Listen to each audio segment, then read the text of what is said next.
La région Auvergne-Rhône-Alpes vous présente Voyons voir.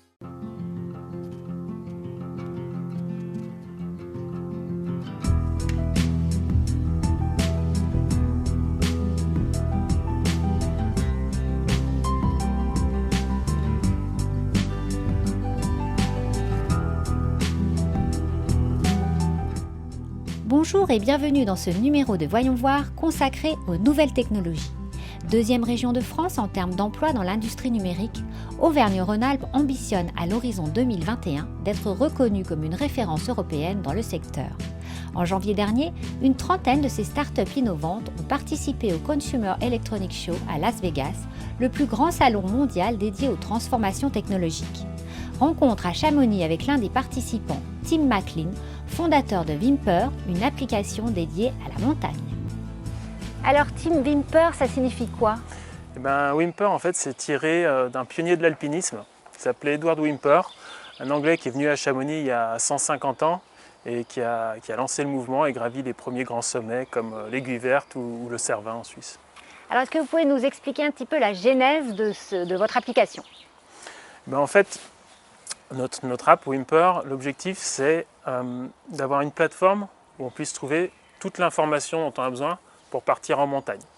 De la rando à l'alpinisme en passant par le ski de rando ou encore l'escalade. C'est-à-dire pouvoir trouver des informations sur les itinéraires, trouver des informations sur la météo, la cartographie, tous ces éléments qui aujourd'hui on doit piocher à droite à gauche pour pouvoir sortir en montagne avec la meilleure information possible. Et comment vous est venue l'idée? Il y avait un manque? Ouais, comme vous voyez, nous on est de Chamonix. Et en fait, c'était un jour en rentrant d'une sortie de montagne avec mon cousin avec qui on a créé l'application. On s'est juste dit, mais mince, pourquoi est-ce qu'on s'embête à piocher dans plein de sources alors qu'on pourrait avoir avec nos smartphones un endroit où on pourrait trouver toute l'information dont on a besoin et même enrichir tout ça grâce à la communauté. Et donc c'était il y a combien de temps la création de votre application? Ça fait 3 ans, on est en mode start-up et on accélère de plus en plus et on atteint nos objectifs au fur et à mesure de l'aventure. Et au niveau du développement, comment vous avez fait? Pour avancer financièrement, déjà on met un peu de notre poche, parce que si on croit dans le projet, il faut le montrer.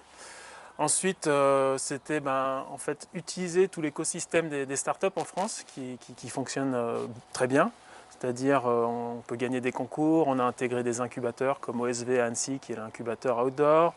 On a intégré le réseau Entreprendre, qui est une association d'entrepreneurs qui aident, qui vont prêter de l'argent aussi. Et la prochaine étape, en fait, c'était la levée de fonds. Et après, trouver des investisseurs qui croient dans le projet. Donc voilà, en décembre dernier, on a réussi à trouver 20 investisseurs pour lever 440 000 € et vraiment passer à la prochaine étape et accélérer. Et donc vous nous parliez de rassemblement. Vous êtes parti aussi, je crois, en janvier dernier à Las Vegas. Est-ce que vous pouvez nous expliquer un peu ce qui s'est passé? Ouais, en fait, à Las Vegas, tous les ans, il y a le plus gros salon tech du monde, qui s'appelle le CES. Et en fait, voilà, nous, on a eu une opportunité, on a été sélectionné par le pôle de compétitivité minologique et la région, Auvergne-Rhône-Alpes, pour pouvoir y participer. C'est-à-dire qu'ils nous ont aidés financièrement pour y aller, parce que voilà, il y a des frais, le voyage, l'hébergement, rester là-bas pendant une semaine, le stand aussi. Et en même temps profiter de toute leur logistique et l'espace de la région. Et vous, votre but, c'était quoi alors finalement? Nous, notre but, il y en avait deux. D'abord, c'était commencer à préparer le terrain au niveau des États-Unis et des investisseurs, planter la graine, rencontrer et creuser ce réseau-là. Et de l'autre côté, c'était faire de la pub. C'était grâce à ça, on a eu des articles de presse. Ça nous a apporté une belle notoriété. Donc voilà, les deux objectifs ont bien été remplis. Alors techniquement, vous pouvez nous montrer un petit peu comment ça marche? Pas de problème, venez, on va faire un petit tour en montagne. Super!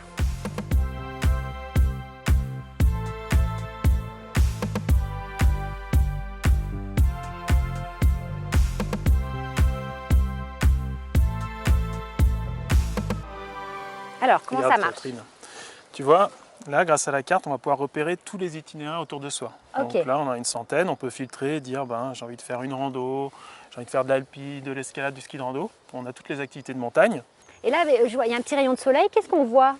Et là, on a une super arête qui sort, c'est l'aiguille de Bionasset, qui sort des nuages. Et donc là, on peut voir... On peut la retrouver dans l'app. Et là, on va pouvoir trouver toutes les informations. Ce sommet est à 4052 mètres. Ah oui, quand même. En ce moment, il fait -4 là-haut. En fait, il ne fait pas si froid. Hein. On va pouvoir voir tous les itinéraires qui y sont liés. Donc voilà, vraiment de la chance aujourd'hui, ça se dégage. Donc, voilà, grâce à l'app, on va pouvoir trouver toutes les informations autour de ce sommet. Et avoir les noms surtout de tout ce qu'on voit. Exactement. Et sur la carte, on va pouvoir trouver tous les points d'intérêt. Ah, c'est génial. Donc là, par exemple, juste à côté, c'est le col de Bionasset. On va pouvoir retrouver la mer de glace, trouver les historiques sur les gens qui l'ont grimpé en premier. Donc vraiment une Ouais, c'est Bible complet, de la quoi. montagne. Ouais. Ah ouais, c'est génial.